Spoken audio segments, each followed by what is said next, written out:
Esto fue una vez un jardín. Ahora es un cementerio repleto de cadáveres. Cada uno de sus rostros tiene petrificada una expresión de terror del momento fatal en el que los vio. Medusa.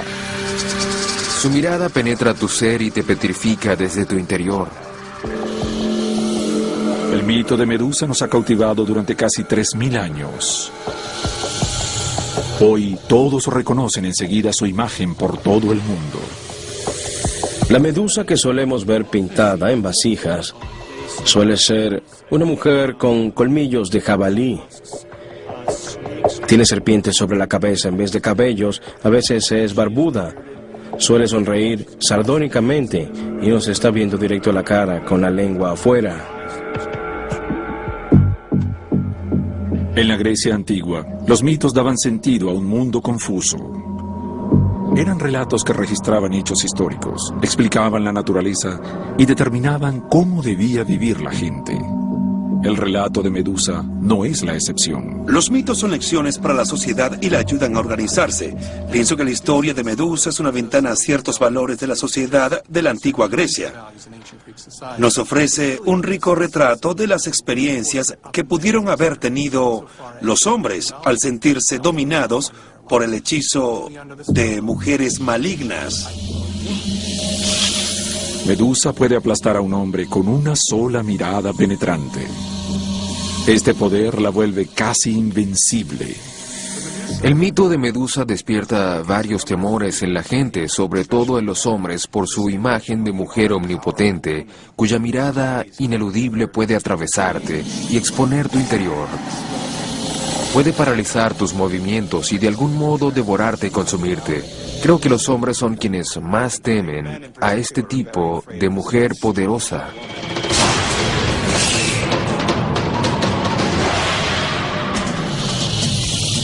Para los griegos antiguos, la imagen de Medusa era una de las más terroríficas de su mitología.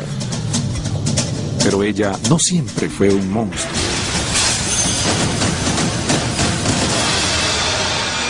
En su relato, Medusa había sido una mujer tan hermosa que todos los hombres en Grecia la querían poseer. Se le describe como una hermosa mujer con una larga cabellera. Cada soltero quiere desposarla y todas la envidian. Pero Medusa no se podía casar. Era una sacerdotisa de Atenea, diosa de la guerra, y debía respetar un voto eterno de castidad.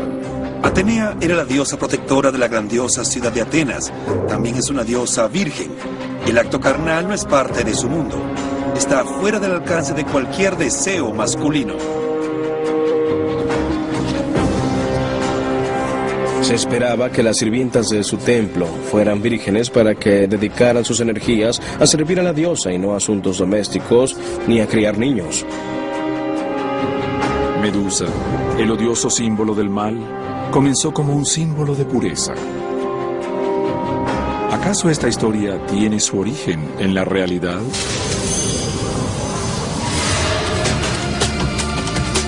El templo de Atenea no es ningún mito. Aún permanece erguido sobre la Acrópolis en Atenas. El Partenón, que en griego significa Casa de la Virgen, cuando se terminó de construir en el año 430 a.C., dominaba la ciudad.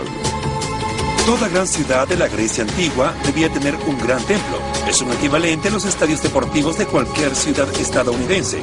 Atenas, al ser la ciudad más prominente de Grecia, también quería tener un templo cónsono con su magnificencia, y por eso crearon el Partenón. En el centro del templo había una colosal estatua de Atenea, de casi 12 metros de altura, hecha de marfil y oro. Era una de las visiones más espectaculares en el mundo antiguo. En el relato, aquí se desencadena la trágica suerte de Medusa. Su belleza está prohibida. Guarda castidad para servir a Atenea, pero uno de los que la desean no permitirá que eso se le interponga. Poseidón, dios de los mares. Poseidón es un poder muy masculino y prominente. un arranque de lujuria, Poseidón hace su avance y viola a la sacerdotisa virgen.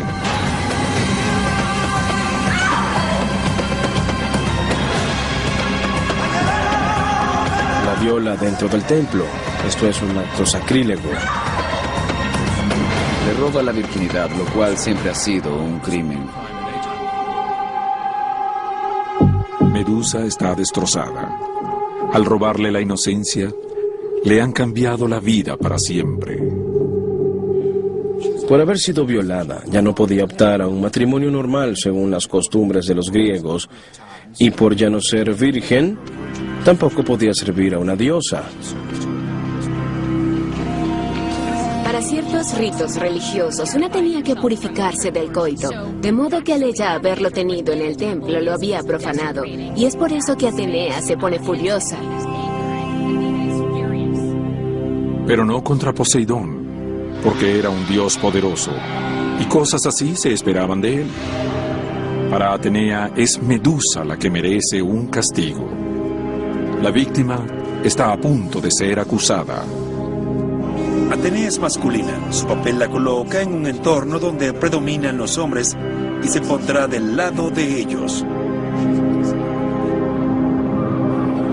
En cierto modo, esto refleja una sociedad que veía a las mujeres más como una propiedad.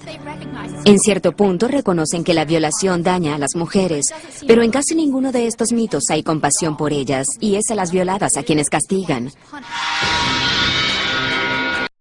En el mundo antiguo son las mujeres las que reciben el castigo por adulterio. Incluso en Roma, conocida entonces por su decadencia. En el año 18 de nuestra era, el emperador Augusto, alarmado por el descenso de nacimientos legítimos entre las clases altas, castigó el adulterio con el exilio o la muerte. Padres y maridos podían matar a toda hija o esposa sorprendida en el acto, pero las infidelidades continuaron. El mismo Augusto se vio obligado a exiliar por ello a su propia hija. En el siglo XV, Enrique VIII convirtió el adulterio en alta traición en el caso de sus esposas, aunque no apartó a su propia descendencia ilegítima de la línea de sucesión. El castigo por adulterio en la colonia de Massachusetts era la muerte, aunque no se hizo cumplir hasta la mitad del siglo XVII. Aunque se desconocen casos de adúlteras condenadas a muerte, sí se consideraba un delito muy grave. Y la idea de la letra escarlata aparece reflejada en los registros de las colonias. La letra escarlata, popularizada por el novelista Nathaniel Hawthorne en su libro del mismo nombre, era un castigo puritano corriente. Las culpables de adulterio podían recibir azotes o acabar en el cepo, pero también eran marcadas, obligadas a llevar la letra A cosida a la ropa. Era un castigo vergonzante. Marcaban a la persona y la exponían al estigma y a la vergüenza. En la Biblia, el diablo es representado como una serpiente o un dragón. Es el líder de todos los ángeles caídos.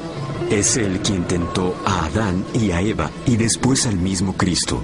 En el Corán se le conoce como Al-Shaitán, el tentador clásico. A través de espeluznantes representaciones visuales, el diablo y los ángeles caídos han cautivado nuestra imaginación. La manera más sencilla. Pero los ángeles no son exclusivos de la cristiandad. También se les encuentra en otras culturas y religiones. Los dioses y espíritus de las primeras civilizaciones con frecuencia los representaban con características no humanas, como animales con cuernos y con alas.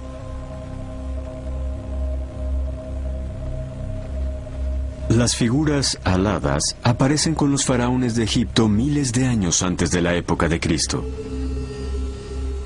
Los espíritus alados representaban al otro mundo, al viaje de esta vida a la eterna, y por eso adornaban las tumbas egipcias. Ya se veía su función simbólica y decorativa. Desde las antiguas civilizaciones de Egipto y el cercano Oriente, pasaron a otras culturas. En el mundo grecorromano fue cuando realmente despegaron las imágenes de seres alados. La cultura grecorromana estaba llena de seres semidivinos que se parecían, o al menos se veían como nuestros conocidos ángeles. Nike, el símbolo alado de la victoria. Eros, un niño alado con arco y flecha. ¿Qué era Hermes, el alado mensajero de los dioses, sino un ángel con zapatos voladores?